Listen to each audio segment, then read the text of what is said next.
Morning, everyone. Welcome to the meeting of the Barrie Police Service Board for May 15th, 2025. I call the meeting to order and begin with our land acknowledgement. In keeping with Indigenous protocol and building respectful relationships between Indigenous and non-Indigenous people, it is customary to acknowledge traditional territories, ancestral lands, Indigenous people. I'd like to acknowledge this sacred land, which the Barrie Simple Emergency Service Campus operates. It's been a site for human activity for over 15,000 years. This land is the ancestral land of the Wendat and the Anishinaabe Nation. The treaty that was signed for this particular parcel of land is collectively referred to as the Williams Treaty. We are dedicated to honoring Indigenous history and culture. We also recognize the enduring presence of Indigenous peoples on this land and are committed to moving forward in the spirit of reconciliation, respect, and English. Motion to approve our agenda that was distributed, Mr. Khan, seconder. So moved.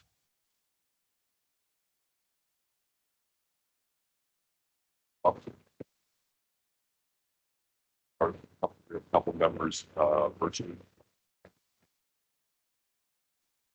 I think Robert seconded that. Okay, thank you, Deputy Mayor Thompson. I would like to, before we vote on that, move item number 12 up to after our conflict of interest. Our auditor has joined us and would like to give her the opportunity to speak to our audited financial statements earlier in our agenda. Is there any concern with that from members of the board? Seeing none. Any declarations of conflict of interest? So I should say motion to approve the agenda amended. Deputy Mayor Thompson, all those in favor, subject to the amendment? In favor. Thank you.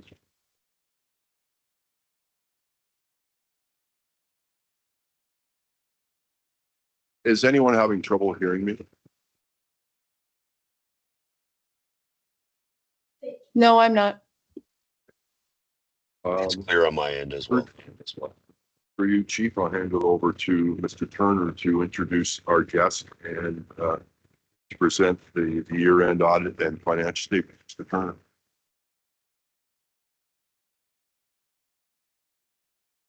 Good morning.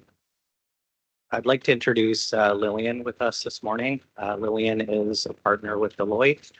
She's been with us for 2 years now. We work very closely with her and Katie through the year-end audit and financial statements.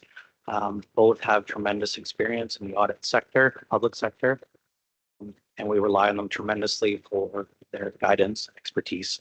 So with that, I'll pass it over to Lillian to take us through the year-end audit and financial statements. Good morning, Lillian. Welcome to the Barrie Police Service Board.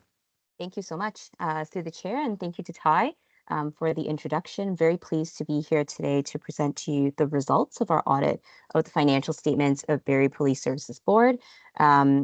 Before we start, I'd like to extend my thanks to management and in particular to the finance team for a very smooth audit process. It is not easy to get a clean audit result, and so I do want to commend them for the tremendous effort that they've put in order to complete the financial statements and the audit within a timely manner. The financial statements, as well as a copy of our audit results report, have been included and presented to the budget committee package previously. I'm very pleased to report that at this time, our audit is substantially complete, pending a few items that are administrative in nature and primarily as it relates to the board's approval of the financial statements. We are in a position to be able to issue our audit report on these financial statements. The audit process itself was, as I've mentioned already, incredibly smooth. The financial statements of the Police Services Board are prepared in accordance with public sector accounting standards, which are very unique to the public sector and consistent with other public sector entities. We did not find any significant deviations from these standards. Within our audit results report, we did mention that there are no uncorrected misstatements that were identified by us as part of this audit.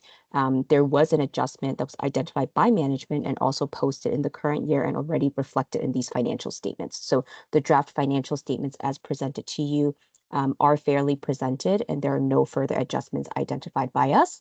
And as I've mentioned before, we are in a position to be able to issue a clean audit opinion on these financial statements once they are approved by the board of the Police Services Board. So maybe with that, I will pause, but take any questions that the board may have for me. Just as an update, the budget subcommittee will see in our package did meet on May the 8th and reviewed with Deloitte and their team the audited statements and their report in details. This is just an update for the board. It is, as referred to by Lillian, clean audit report. So efficiencies are referred to as management letter points to report to us conflicts and its issues, et cetera, et cetera. So it's in reports. Questions from the board for Lillian or Chief?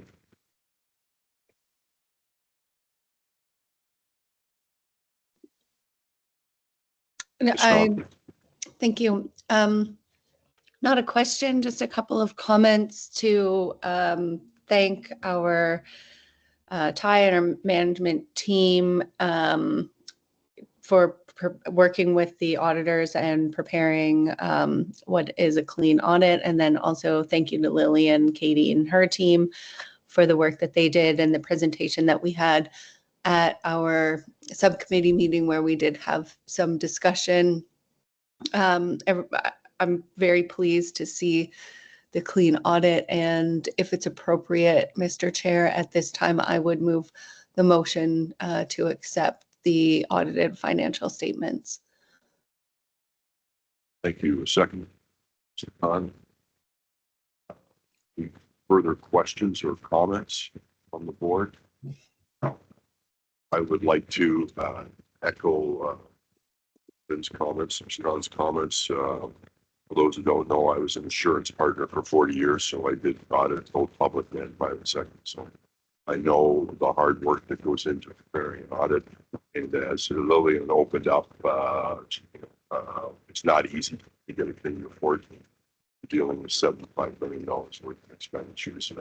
It's always the opportunity for errors or mistakes. And I'm very pleased that we have a report. Mr. Turner, you're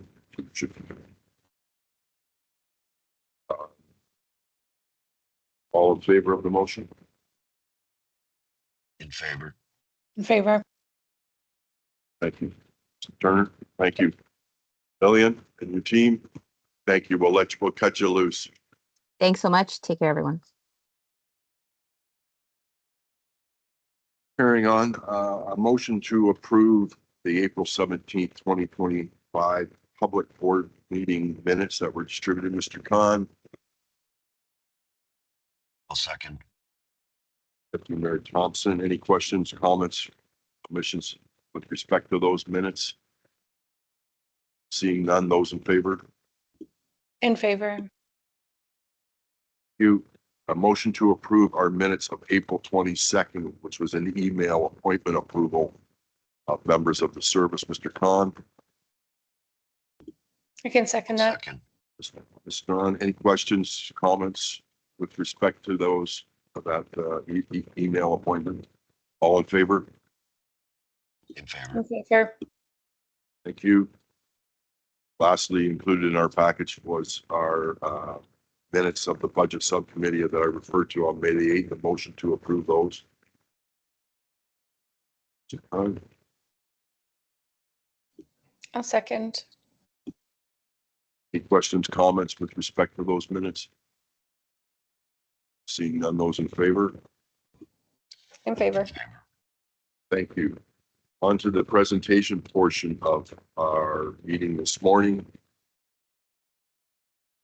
Hand it over to you, Chief, first to introduce our wellness team, and they're going to give us an update on the wellness report that was in the April package that the board requested be deferred to a presentation this month. Chief Johnston.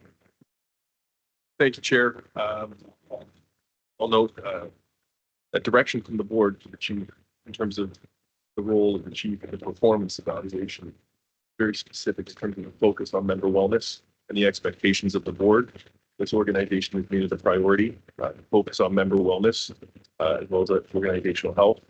To that end, our human resources manager, Steve Down, along with the leadership team, have taken this to heart, and we have prioritized it. We're going to bring up Katie Palermo, our wellness coordinator, to address the many programs and what we consider to be a continuous journey, but successful so far, and the need to continue that journey to prioritize our members' wellness. So with that, I'll Steve, you want to talk first? Thanks.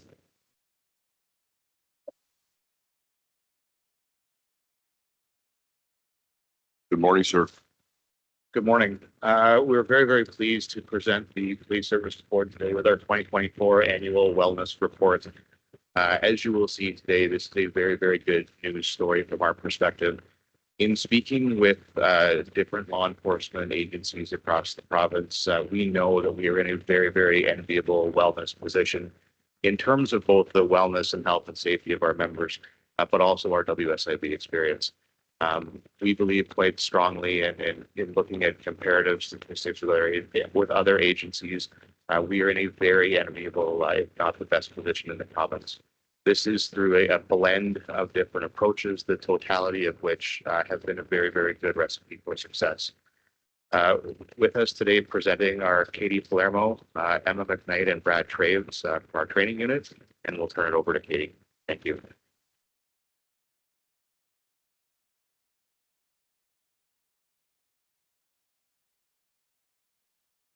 Welcome back, Kate.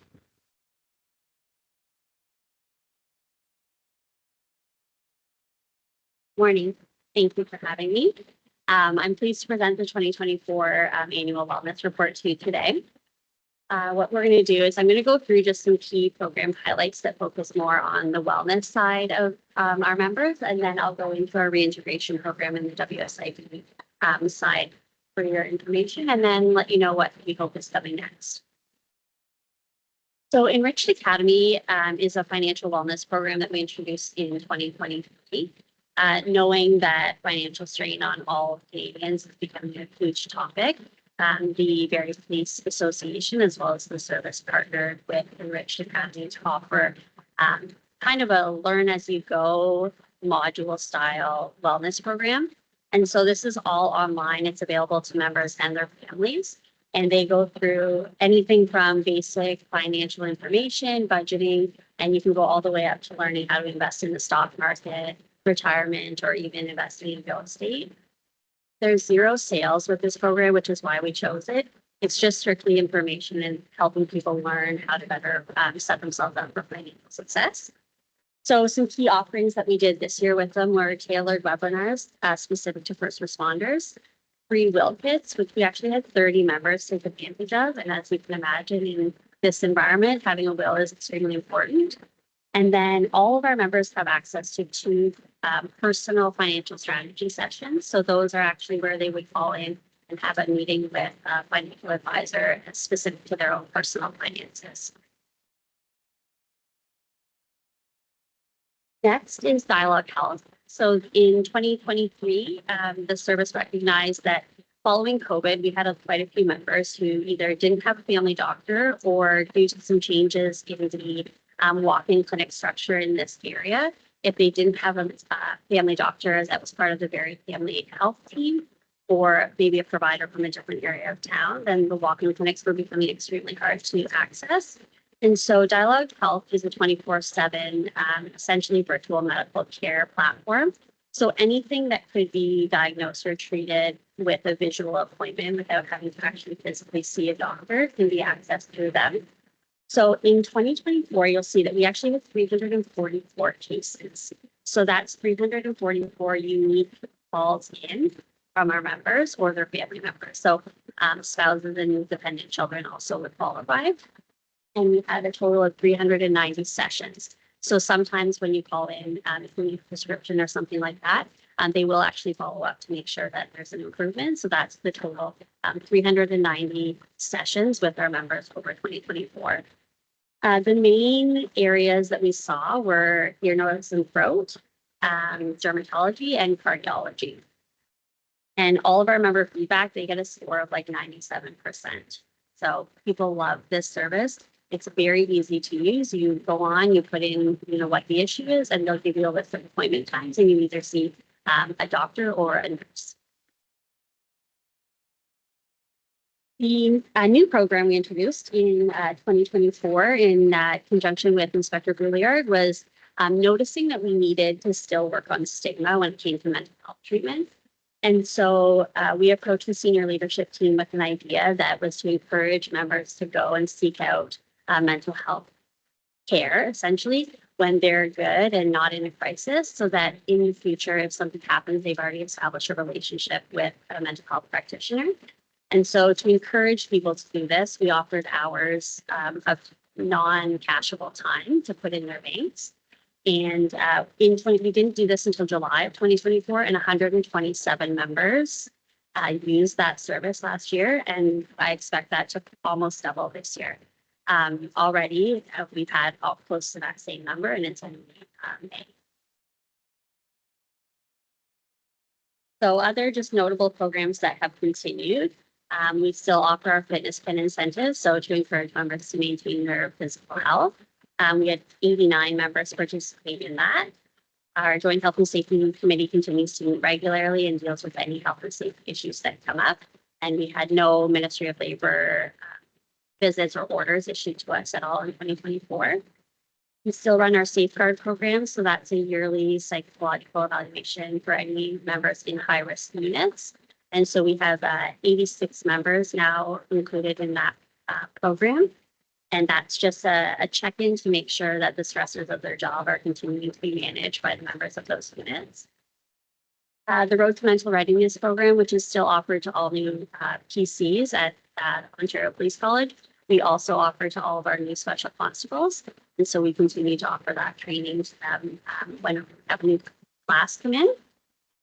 Our peer support team continues to be well used by members and is still supported by Psychology Matters, which is a local psychological service agency, and they provide oversight to the program to make sure that we're doing the best that we can to support our members and not causing any additional harm. And then our chaplaincy program continues, and we still have our amazing husband and wife chaplain team who supports our members by doing ride-alongs. They've married people. They're very, very largely the source of usually just comfort for our members. Honestly, they reach out to them quite often. So those are kind of the key wellness programs that we had last year. And now I'm going to get into WSIB and some numbers and some key changes that we made for 2024. So just as a reminder to anyone who might not know, the Workplace Safety and Insurance Board is a government agency that administers workplace injury and illness insurance for workers in any provincially regulated workplace.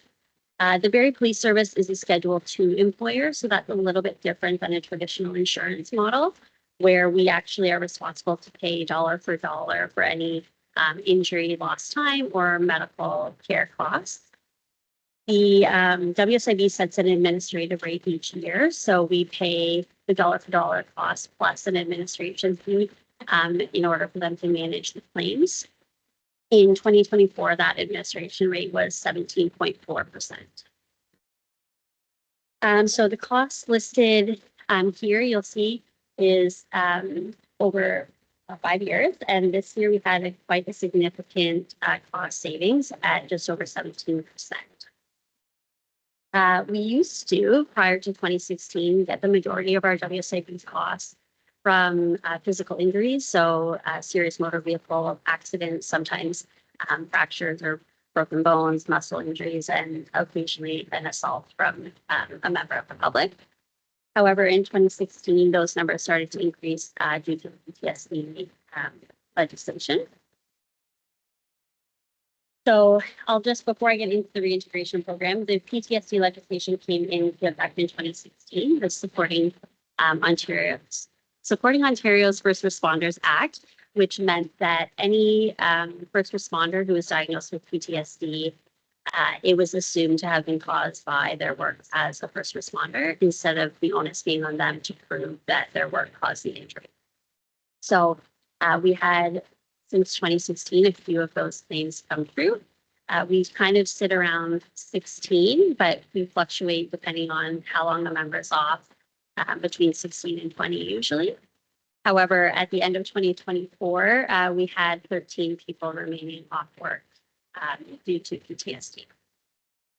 So one of the, or probably the main change that we made last year is introducing a reintegration program. And how this kind of initially came about is in 2009, the Edmonton Police Service recognized the need to better support their members who were returning to work.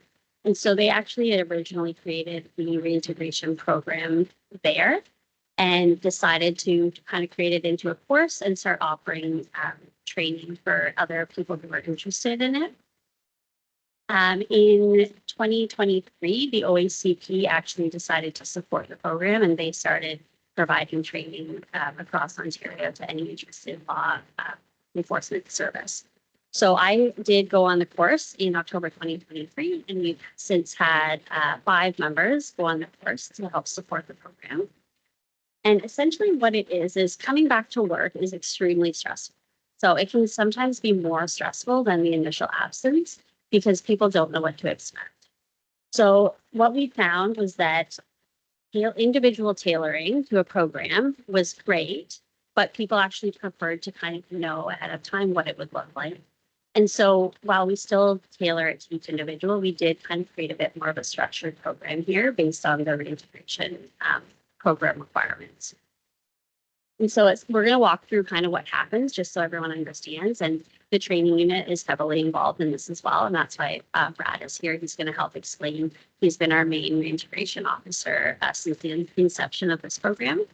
But essentially, so when we get notified when a member is ready to return to work, typically it comes from WSIB or the treatment provider, and it will let us know that that member has reached a point in their treatment where they are ready to start some type of return to work program, whether that's a graduated return, a modified duties return, or it's potentially sometimes a return to full regular duties.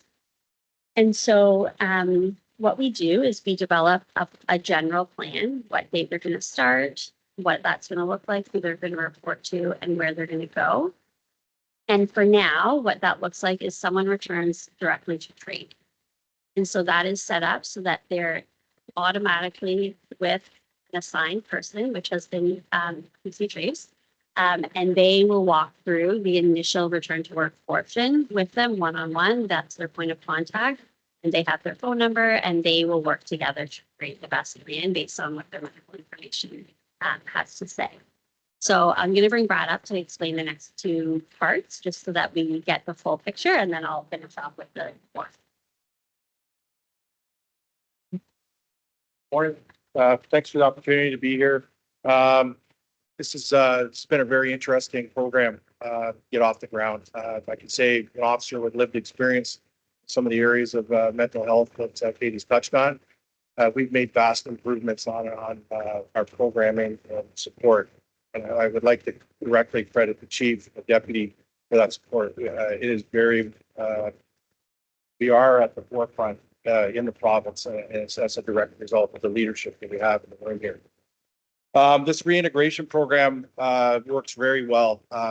When I was off, I had to get some support, and I got into a position to come back to work, and those the support mechanisms were not there. It was a very lonely existence coming back, and as Katie said, it usually causes you more anxiety than when you're off.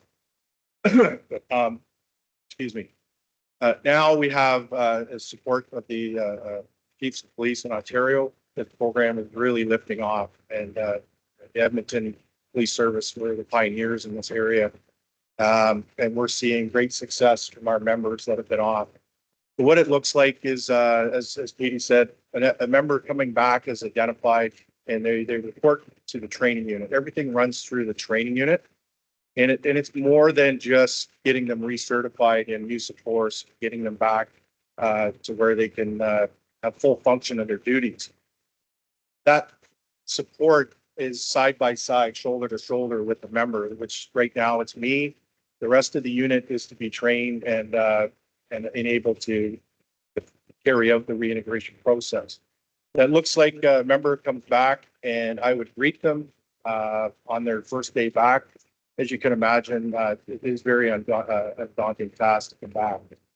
There's a lot of unknowns, and the members that are returning, it's not just a PTSD or an off or stress injury. It's someone who's been on maternity leave. It's someone who's been off with a back injury, a number of different things, broken bones. They've rehabilitated themselves physically, emotionally to get into a position to return to work. And everybody's different. So I stand with them shoulder to shoulder. We sit down. I go through an intake process. A lot of the members, there's confidentiality. We don't know why they were off. And if they want to share why they were off, what they went through, I sit down with them, well, either through a coffee, we go off site, and they talk about their story. And I get a better appreciation of what they've been through and the challenges that they've been through. And again, a lot of the members, I don't know what they've been through. Everybody has a different story. So having that information, I'm able to detail a roadmap, if you will, to get back to where they're performing either full duties or meaningful work in another area to support the service. So we would map out a series of little checks that we have to cover off. And little things like exposure might be important to remember.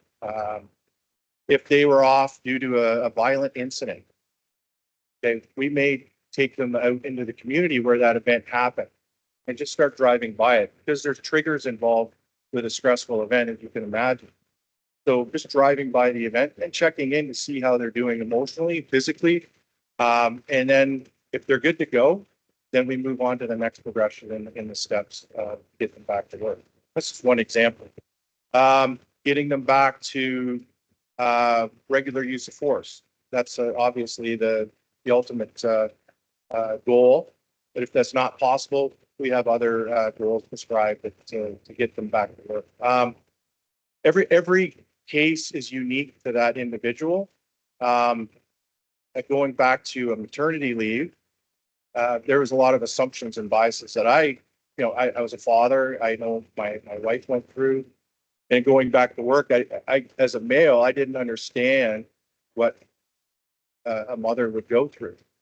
And I went to this course, and it really drove home to me the challenges that women have in leaving the child, getting back to work.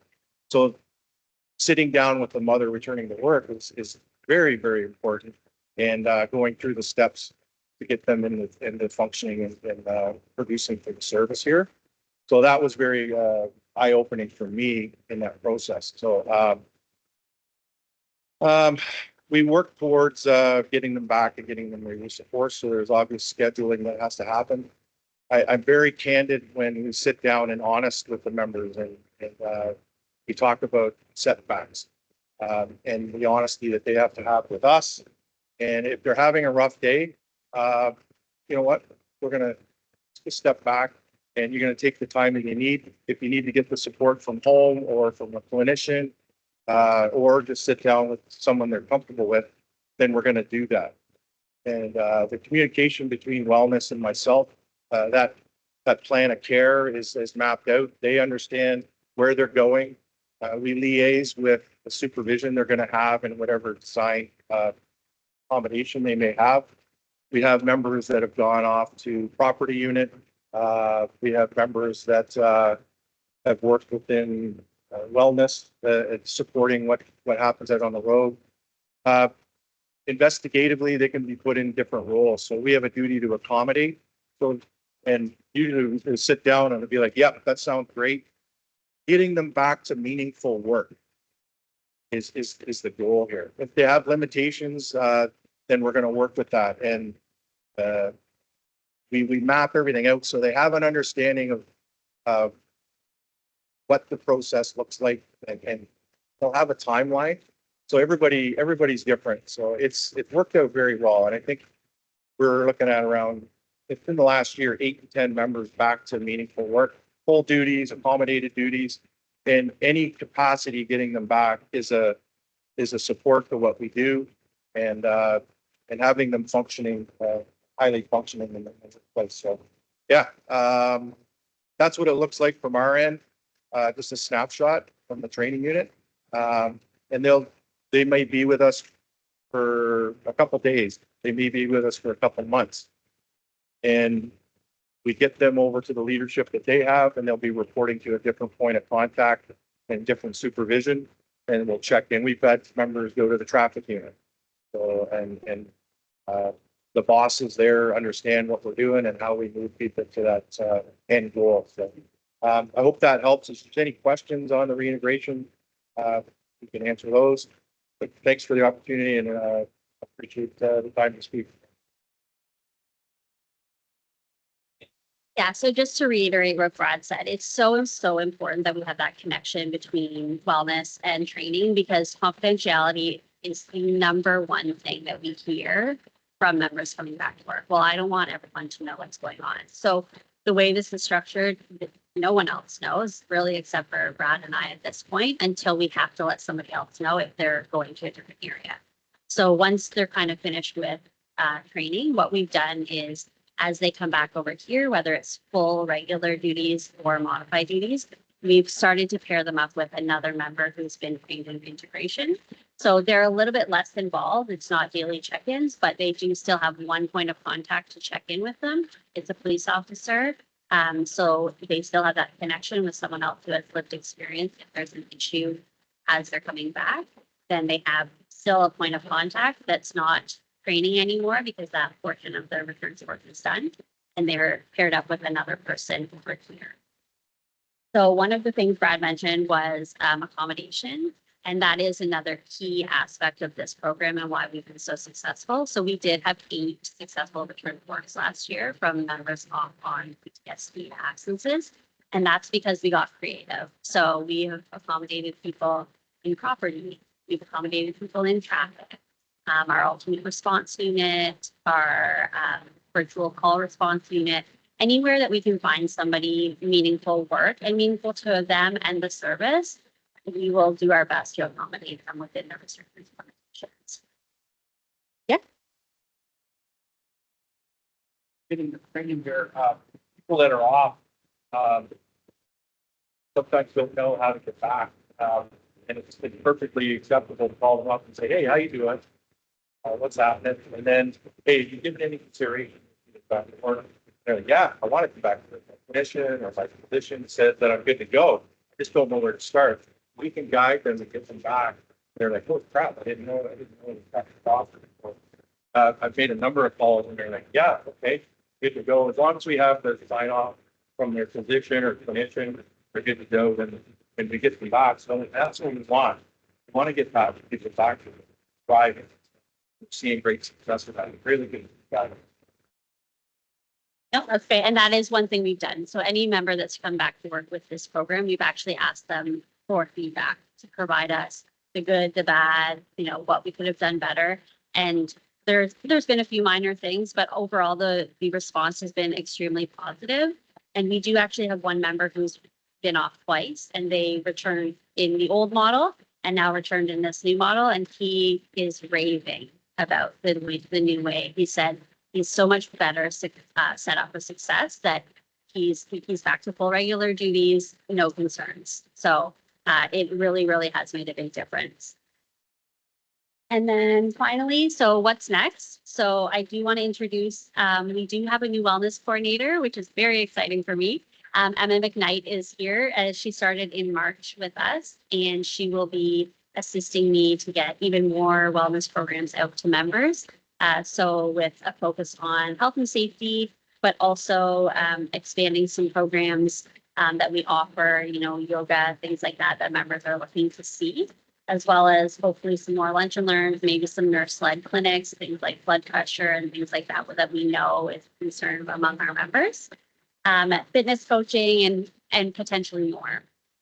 We also want to expand the reintegration program. So Brad mentioned maternity leaves, which is really important. We did our first one in 2024 for that. But also any long-term absences, members off on non-WSIB injuries as well to come back and go through that same program so that everything's kind of standardized. And then with the expansion of Barrie and the expansion of the service, we know over the next probably 5 years, we're probably going to even need more help in the unit as we continue to grow. And like I said, having people with lived experience is really helpful for returning members back to work. And so having officer participation is very, very important. And that hopefully will continue as we move forward. That's it. Any questions? You can have a few, Sure.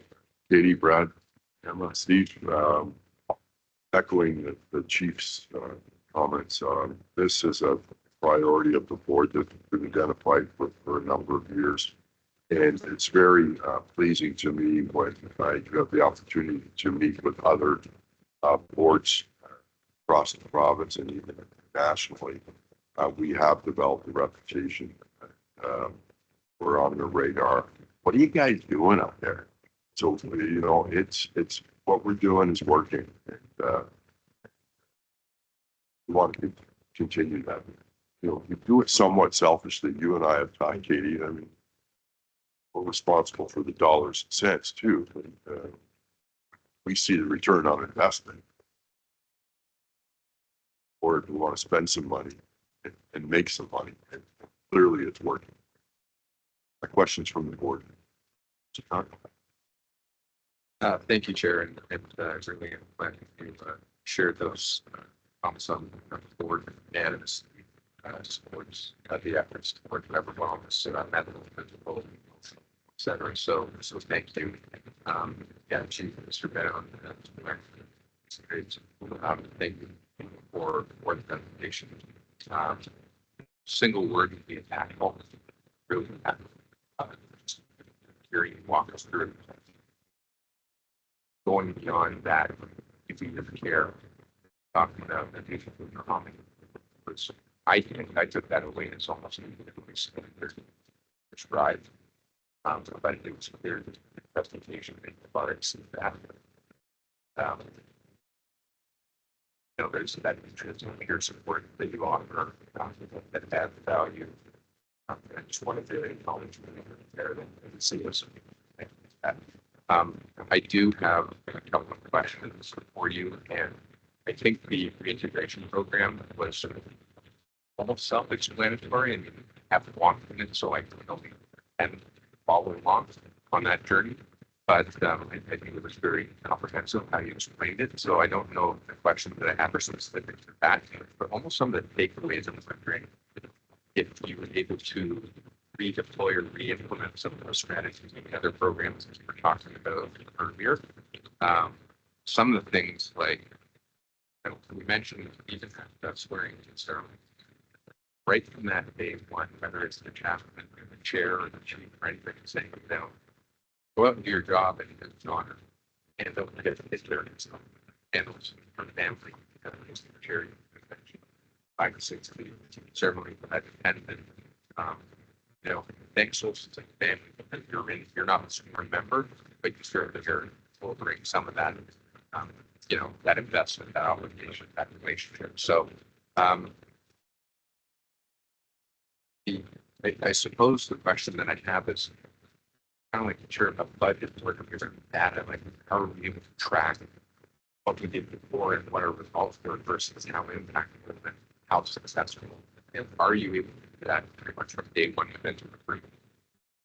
So I'll give you the answer that I give the chief. He doesn't like it.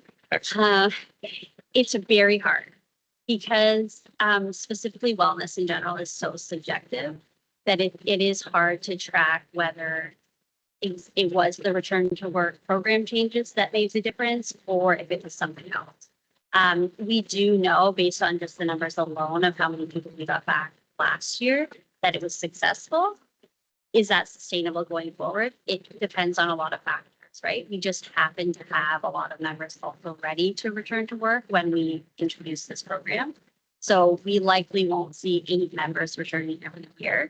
But the success in that is that they're all back to full duties of some sort. So whether they're on the road or whether they're fulfilling a role that's a full role that we need done, that's kind of where the success is. We can track, members' attendance at webinars and things like that. Like that's easy to see. Our usage with dialogue, those are numbers that are easy, but actually tracking a specific impact of something like a reintegration program is a little bit trickier. Understandable. Thank you. With regard to the stigma program that we run, I was curious if that's also extended to family members in some way, shape, or form. So all of our members and their spouses and dependents have the same level of mental health care. So they can all access that program. And we have a list of service providers in our area that are kind of vetted for work with first responders. So that's what we can provide family members. We're also actually working on a family resource guide. So that'll be a little book that we send home to every member and their family that explains kind of the basics of the benefits, what the service offers and how they access it. I just want to clarify for anybody, member of the public who might be wondering, why would I be asking that kind of a question? We care about dollars and cents, as the chair mentioned, but the chair also mentioned the return on that investment. And I think society, for many generations, has seen the impact of when you don't extend that to the family, what can happen, the prices that are paid, and, the measurable impact of that. So I think it's important. And we've also seen family members use that service as a means to support their spouse as well. So just for getting information on what can I expect when my spouse is going through this, but actually seeking that from a trained professional so they have better understanding. And so those mental health benefits also would support them doing that. The last question real quick is, Ms. Palermo, you mentioned that the high risk sworn members, it's prescribed as part of the checks that you have. I'm curious of for other members, including civilian members, for example, call takers who might be the ones hearing some of the traumatic exchange and walking someone through. I don't, is that considered also high impact or high risk? Yes, so all of our communications unit was actually added at the second half of 2023. So they all, yes, are included in that program. Thank you very much for everything.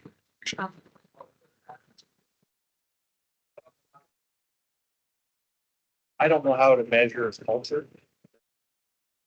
Chief, I would like to say, just be on the record, that after 29.5 years, we've seen a significant culture shift in mental health and wellness. I can give you the example specifically. My ex-wife did not know how to support me in the house. She readily admits that.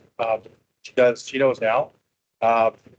Our families, that's our messaging to our families, is they have to understand and know what to look for at home. That's where you're going to see the issues popping out, leaking out. So with the incentives that we're doing, with the support mechanisms that we're putting in place here, our families are going to be better prepared and so a better culture at home and in the building here. So I don't know how to measure culture, but I would say it's going like this. Okay. That's wonderful. Deputy Mayor Thompson, you had your hand up at one time. Yeah, thanks, Chair. It was just about a comment and just to be thankful of everybody in the room there that, provides this service. And, as a board member, we set a direction that this was such a priority. But, sometimes, you think what you're setting out to do is going to work and it doesn't, where this is the polar opposite. This team, for starting from Steve Bound and his team, and then all the way down. Um, I think, yeah, we are responsible for the financial, but the well-being of a human is not a monetary thing we should be measuring. So it's proud to see the board's direction has been implemented in such a successful way, and seeing the passion of these people and the care for our members is commendable. So I just, that it was all a comment. Thanks. Well said, sir. Again, on behalf of the board, thanks for your presentation. Exactly what we're hoping to see. Appreciate the work. Keep up the good work. That's important. Thank you. Back to you, Chief, to introduce Ms. Sherman, who has been before us many a times, to give us some update on statistics, or we go straight to her. Thanks, Chair. No, I'll bring up our vetted researcher, Madison Sharman, and again, appreciating the triannual stats and thankful to PC Traves. There won't be obviously a culture measure in here. Again, agree that it's incredibly challenging, but that's Okay, shifting gears a little bit to stats. So we're going to go through our triannual stats update. We're going to be looking at here.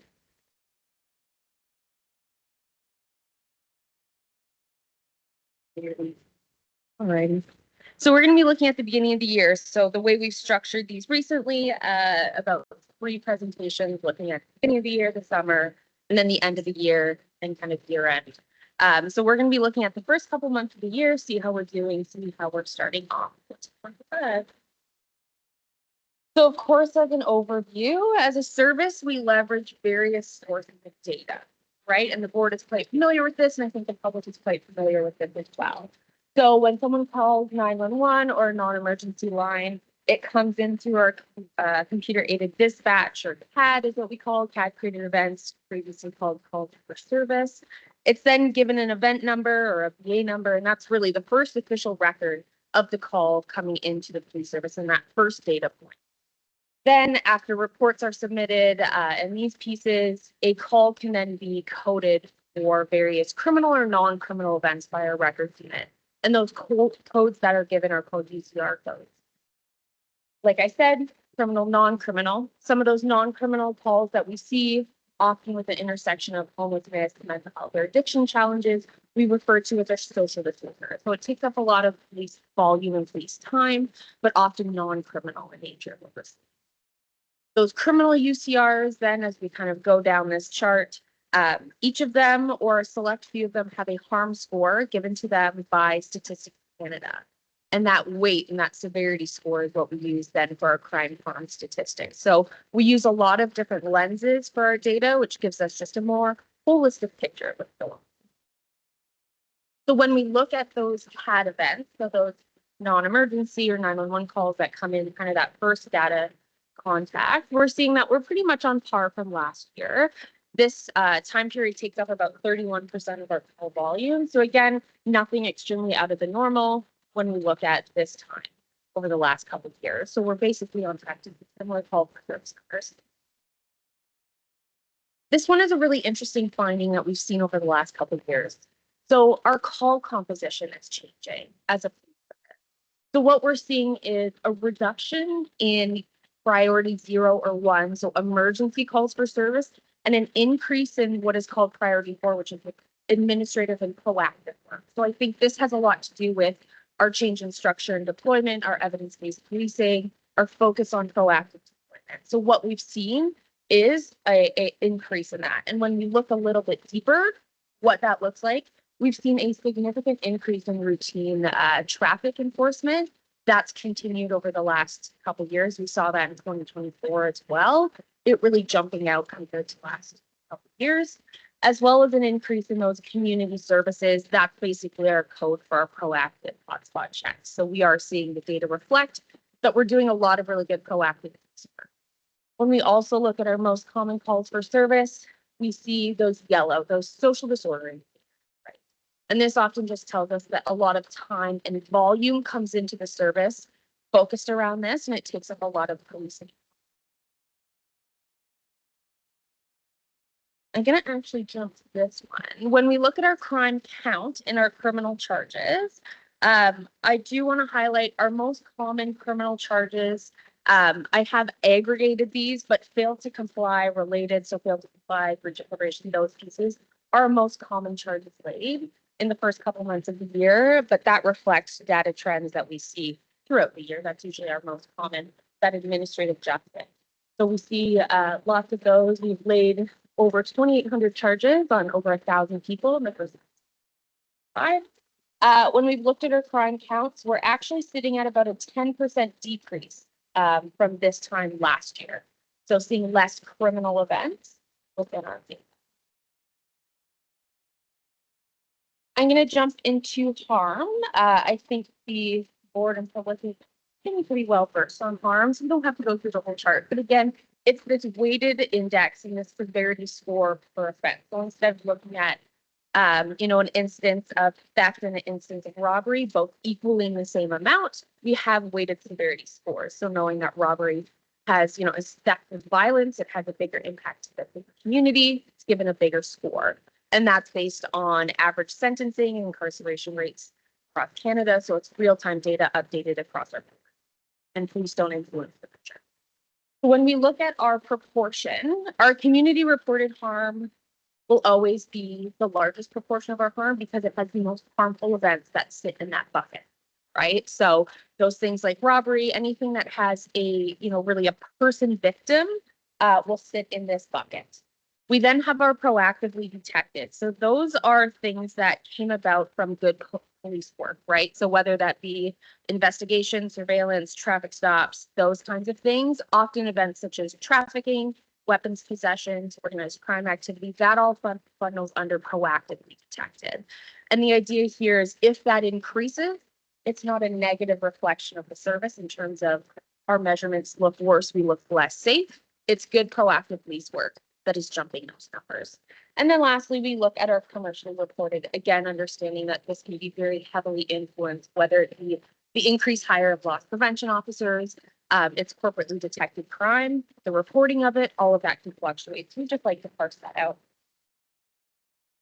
When we look at our citywide harm score for the first couple of months, we are seeing the lowest numbers we've seen in quite a few years. And particularly, I'd like to draw attention to the blue, that community reported, right? Those are the things that are not internally or externally influenced, that's reported by our.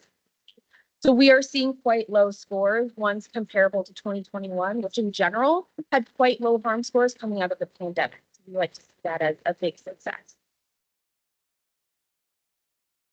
When we look at what's driving our harm, remember we looked at what drives our volume. So we know that that's traffic stops, sometimes it's an unwanted person call, and ambulance assist, those volume drivers. But then when we look at our harm drivers, we do see a very similar trend. So we always see kind of fraud, break and enter as our first two that will interchange. One of the newest things we've seen come up in the first couple months of the year is the assault level 2. So that has now replaced theft under, which usually was a volume driver, but snuck its way in. So now we're seeing assault level 2 coming in as kind of our top 5 harmful instances that we see in the area. When we look at proactively detected, so again, those things that our officers are proactively finding before they turn into a community reported harm event, which is great.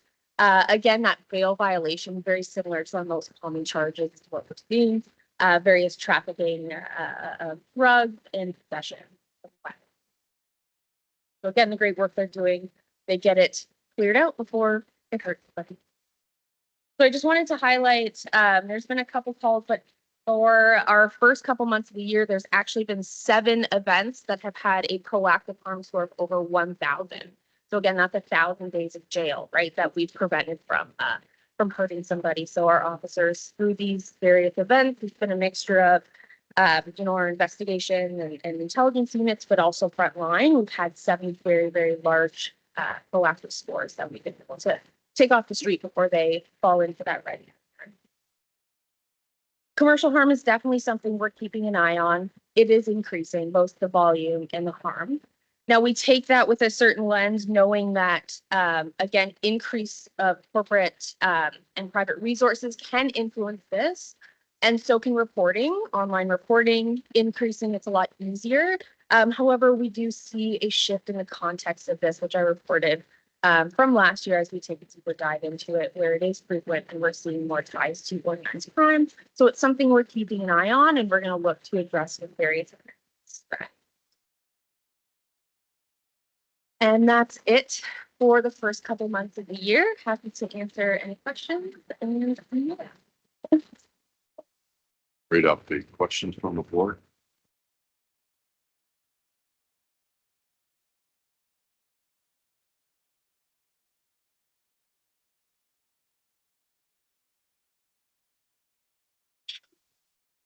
Mr. Khan, please.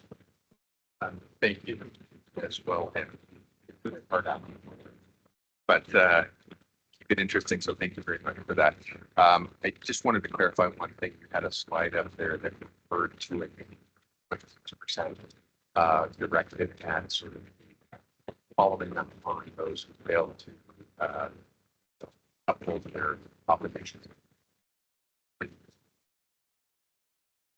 That directly related to of resources, what they're doing for shipping, that 20% use of resources.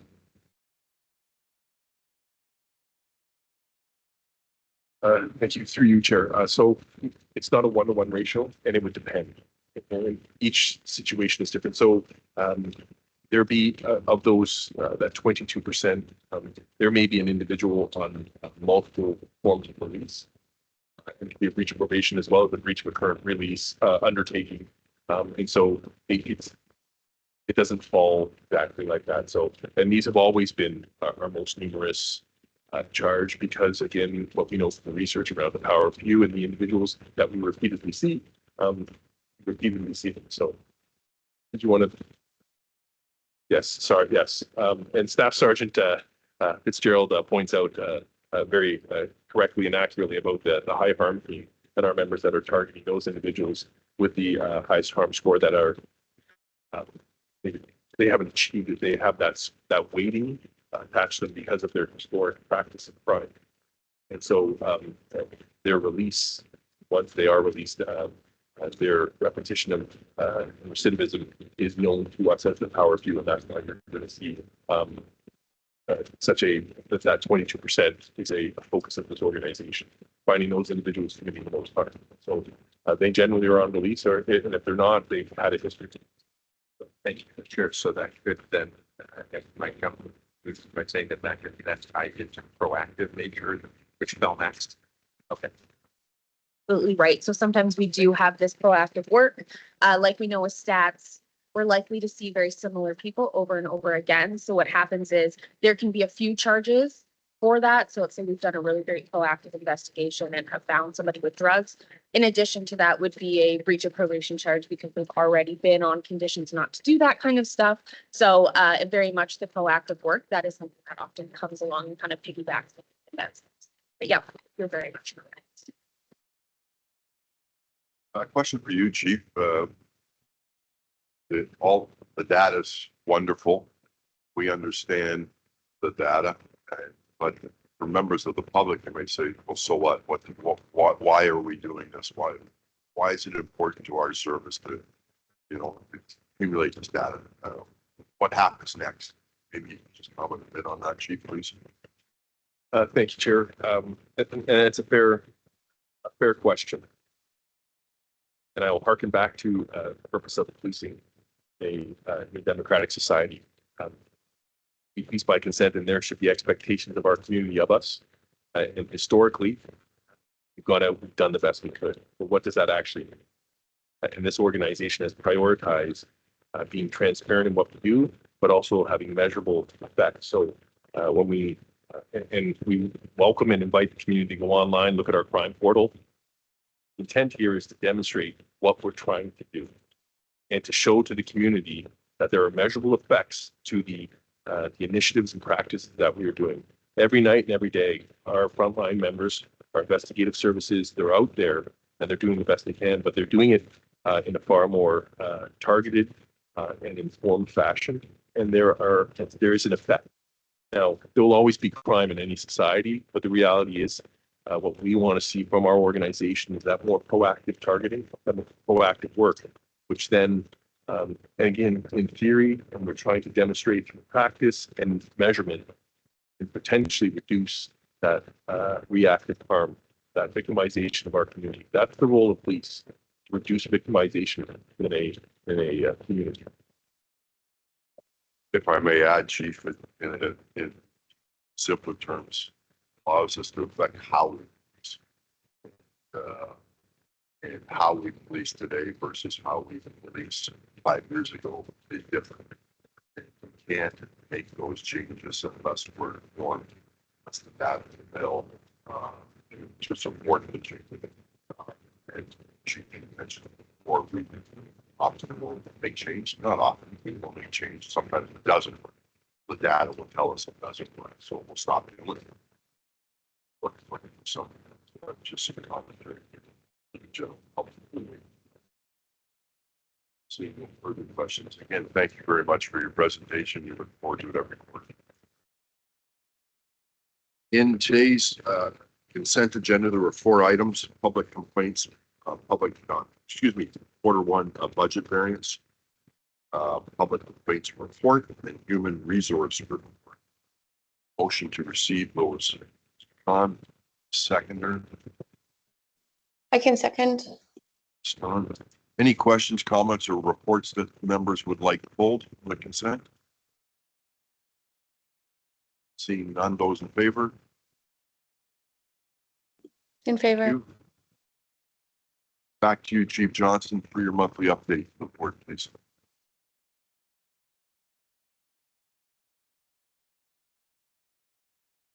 Thank you, Chair. Thank you to the board for the opportunity. Keep you and this community appraised. Just 2 things that our members have been up to this month in our community.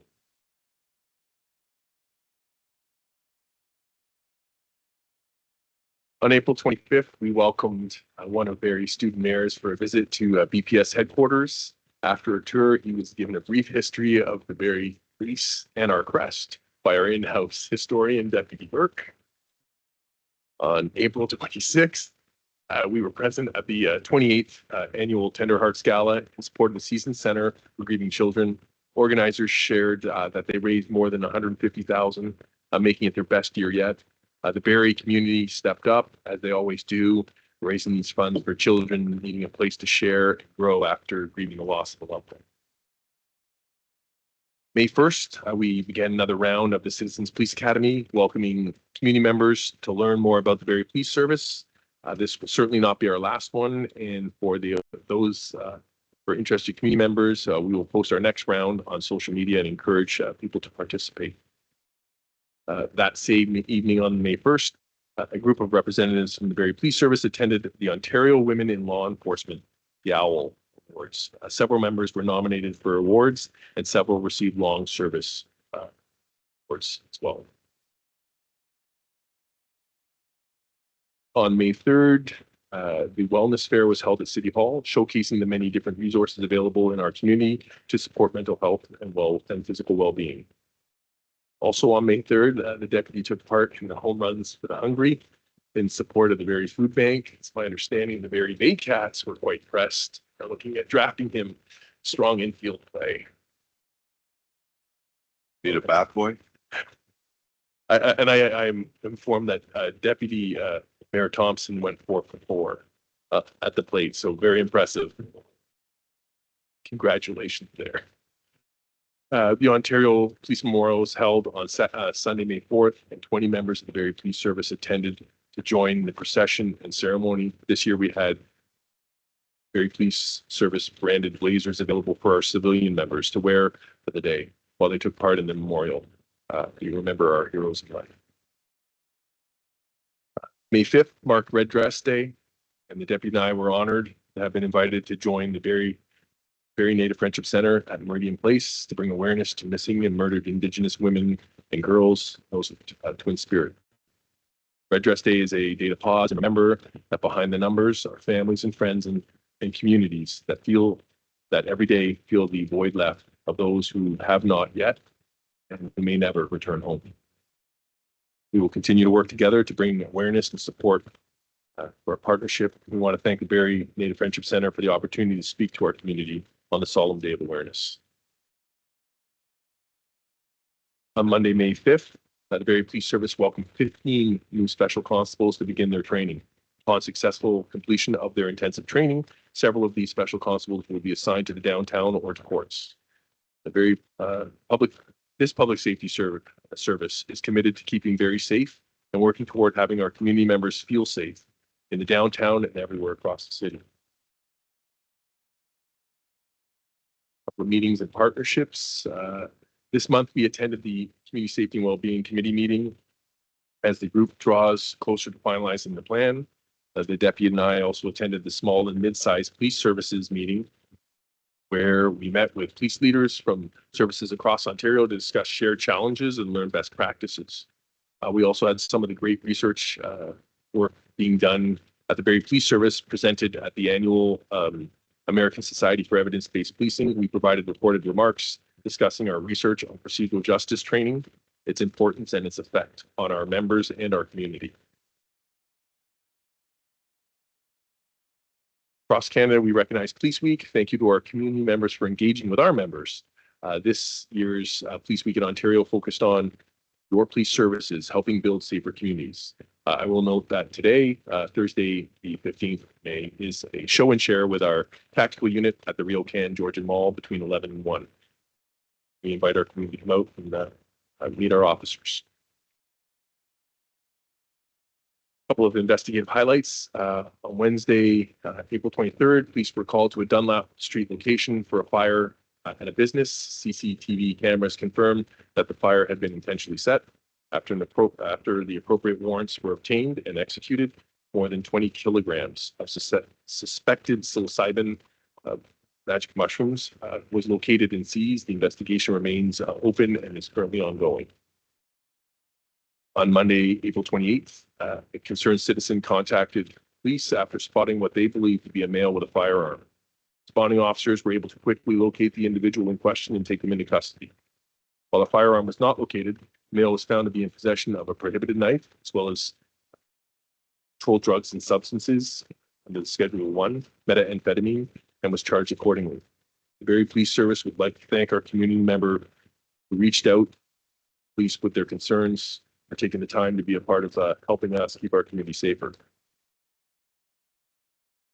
On Tuesday, May 6th, Barrie Police were called to the area of Mayfair Drive near Arda Road for a report of a woman who had been assaulted by an unknown individual as they passed while walking on the sidewalk. Officers continued the investigation throughout the day on Wednesday and Thursday and were able to locate surveillance footage on the suspect in the assault. Anyone who may recognize the individual pictured or may have a dash cam or home security camera footage in the area is asked to contact investigators at 705-725-7025, extension 2160. I would note that once again, CCTV footage was pivotal in assisting the Barrie Police Service in this investigation, among others. And some upcoming events. So awards night this evening, we will be recognizing the amazing work of our members along with several exemplary service medals, bars and pins. So an exciting night for this organization. Some upcoming events in June, the Barrie Police Service has been invited to speak at the Canadian Association for Civilian Oversight of Law Enforcement Conference. Additionally, we will be presenting at the Canadian Association of Police Educators Conference. Presentations will be focused on evidence-based policing and how it's woven into police practice. As it is the National Victims and Survivors of Crime Week, today will mark the launch of the Canadian Association of Chiefs of Police National Trauma Informed Framework. We will be hosting part of that launch as our own Inspector Gates was a driving force on this. This will be presented to the Public Safety G7 Working Group for possible presentation at the G7 Summit this summer at Western Kananaskis. Additionally, we will be co-presenting with the Barrie Women and Children's Shelter on the framework and the value of collaboration with our community at the Government of Canada's Victim of Crime Week conference tomorrow. Our annual strategic planning day is coming up on June 17th with a new strategic plan beginning in 2026. This session will be an important one, and we're looking forward to hearing input and suggestions from our board and our members. And with that, Chair, I will hand it back to you unless there's any questions. Thanks, Chief, for your update. Any questions for the chief? Just one comment. I mean, Chief, it is National Police Week. For appreciation for all of service. Members of the public out there, give a call away. Thanks for what you do. Thanks, Chief. That concludes our open agenda items for today. A motion to move in camera in accordance with section 44(1)(b) and section 44(1)(b). Seconded.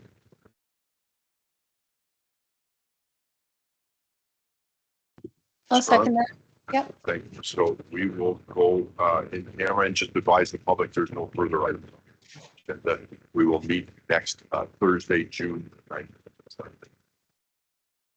Move this camera, maybe take a couple minutes.